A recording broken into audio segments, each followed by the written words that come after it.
ಅದು vision for culture art and research enhancement ಅಂತ. ಸಾಮಾಜಿಕ ಅಭಿವೃದ್ಧಿಗೆ ಪ್ರದರ್ಶಕ ಕಲೆಗಳನ್ನು ಸಾಧನವಾಗಿ ತೊಡಗಿಸ್ಕೊಂಡು ನಾವು ಕೆಲಸ ಮಾಡ್ತಾ ಬಂದಿದ್ದೀವಿ. ಇಲ್ಲಿ ಪ್ರದರ್ಶಕ ಕಲೆಗಳನ್ನು ನಾವು ಅಭಿವೃದ್ಧಿಗೆ ಬಳಸೋದ್ರಿಂದ ನಾವು ಈ ಬೇಸಿಗೆ ಶಿಬಿರವನ್ನು ಕಲಾ ಶಿಬಿರ ಅಂತ ಜನರಲಿ ಕರಿತೀವಿ, ನಾವು ಬೇಸಿಗೆ ಶಿಬಿರ ಅಂತ ಕರೆಯಲ್ಲ. ಈ ಬೇಸಿಗೆ ಶಿಬಿರವನ್ನು ನಾವು ಕೆಲವು ಸತಿ ಅವರ ದಸರಾ ರಜೆ ಅಥವಾ ವಿಂಟರ್ ವೆಕೇಷನ್ಸಲ್ಲೂ ಮಾಡ್ತೀವಿ. ಕೆಲವು ಸತಿ ಈ ಥರ ಶಿಬಿರಗಳನ್ನು ಇಲ್ಲಿ ನಾವು ಮುಖ್ಯವಾಗಿ ಮಕ್ಕಳ ವ್ಯಕ್ತಿತ್ವದ ಅಭಿವೃದ್ಧಿಯನ್ನು ಫೋಕಸ್ ಮಾಡ್ತೀವಿ. ಬೇಸಿಕಲಿ ಥೆರಪಿಯಾಗಿ ನಾವು ಬಳಸುವಂಥ ವಿಚಾರ ಇದೆ. ಗ್ರೂಪ್ ಥೆರಪಿಯಲ್ಲಿ, ಇಲ್ಲಿ ಇಂಡಿವಿಜುವಲ್ ಥೆರಪಿಗೆ ಸಾಧ್ಯ ಇಲ್ಲ, ಅದರಿಂದ ಗ್ರೂಪ್ ಥೆರಪಿಯಲ್ಲಿ ಯೂಸ್ ಮಾಡ್ತೀವಿ ನಾವು. ಆಯ್ದ ಮಕ್ಕಳುಗಳು ಇಲ್ಲಿರ್ತಾರೆ. ಈ ಸತಿ ನಮಗೆ ಒಂದು 49 ಮಕ್ಕಳು ರಿಜಿಸ್ಟರ್ ಮಾಡ್ಕೊಂಡಿದ್ದಾರೆ. ಆ್ಯಕ್ಚುಲಿ ನಮಗೆ ಈ ವರ್ಷ 30 ಜನ ಮಾತ್ರ ಸಾಕು ಅಂತ ಯೋಚನೆ ಮಾಡಿದ್ವಿ. ಬಟ್ ಒತ್ತಡಗಳು ಬೇರೆ ಥರ ಬಂದಿದ್ದರಿಂದ ನಮಗೆ 50 ಜನ ತನಕ ಆಗಿಬಿಟ್ಟಿದ್ದಾರೆ ಈಗ. ಈ ಮಕ್ಕಳು ಎಲ್ಲರೂ ನಮ್ಮ ಜೊತೆಗೆ, ಅಂದರೆ ವಿಕೇರ್ ಜೊತೆಗೆ ಸತತವಾಗಿ ಒಡನಾಟದಲ್ಲಿ ಇರುವ ಮಕ್ಕಳು.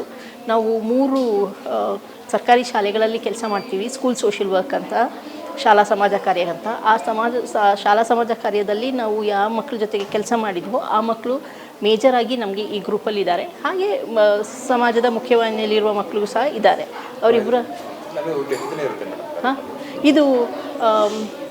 ಇದು ಇವತ್ತು ಉದ್ಘಾಟನೆ ಆಗಿದೆ. ಇದು 13 ದಿನಗಳ ಕಾಲ ಇರುತ್ತೆ. ಈ 13 ದಿನಗಳಲ್ಲಿ ಒಂದು ದಿನ ಅವರು ಪ್ರವಾಸ ಹೋಗ್ತಾರೆ, ಪರಿಸರದೆಡೆಗೆ ಹೋಗ್ತಾರೆ. ಪ್ರವಾಸ ಅಂದರೆ ಅದು ರೆಕ್ರಿಯೇಟಿವ್ ಮಾತ್ರ ಅಲ್ಲ, ಸ್ವಲ್ಪ ಎಜುಕೇಟಿವ್ ಇರುತ್ತೆ.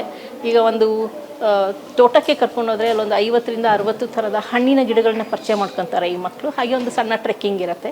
ಸೊ ಈ ಥರ ಅವರು ಹೆಚ್ಚಾಗಿ ಪರಿಸರದ ಕಡೆಗೆ ಕರ್ಕೊಂಡು ಹೋಗೋದು ಒಂದು ಯೋಚನೆ, ಅದನ್ನು ಪ್ರತಿ ವರ್ಷ ಮಾಡ್ತಾಯಿದ್ದೀವಿ ನಾವು. ಹಾಗೆ ಒಂದು ನ್ಯಾಷನಲ್ ಇಂಟರ್ನ್ಯಾಷನಲ್ ಮೂವೀಸ್, ಸೆಲೆಕ್ಟೆಡ್ ಮೂವೀಸ್ನ ನಾವು ಮಕ್ಕಳಿಗೆ ತೋರಿಸುವಂಥದ್ದು ಆಗ್ತಾಯಿದೆ. ಅಲ್ಲದೆ ಅವರ ಬೇಸಿಕ್ ಜೀವನದ ಕೌಶಲ್ಯಗಳನ್ನು ಹೆಚ್ಚಿಸೋಕ್ಕೆ ಬೇಕಾಗಿರುವಂಥದ್ದು ಕೆಲವು ಇನ್ಪುಟ್ಸ್ನ ಕೊಡ್ತಾ ಹೋಗ್ತಾಯಿದ್ದೀವಿ.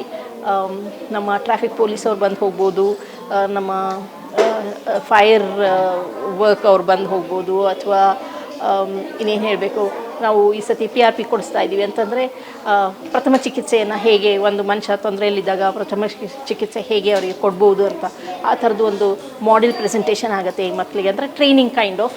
ದೊಡ್ಡ ಮಕ್ಕಳು ಅದನ್ನು ಅಡಾಪ್ಟ್ ಮಾಡ್ಕೋಬೋದು, ಚಿಕ್ಕ ಮಕ್ಕಳಿಗೆ ಅದೊಂದು ಓರಿಯೆಂಟೇಷನ್ ಥರ ಆಗುತ್ತೆ.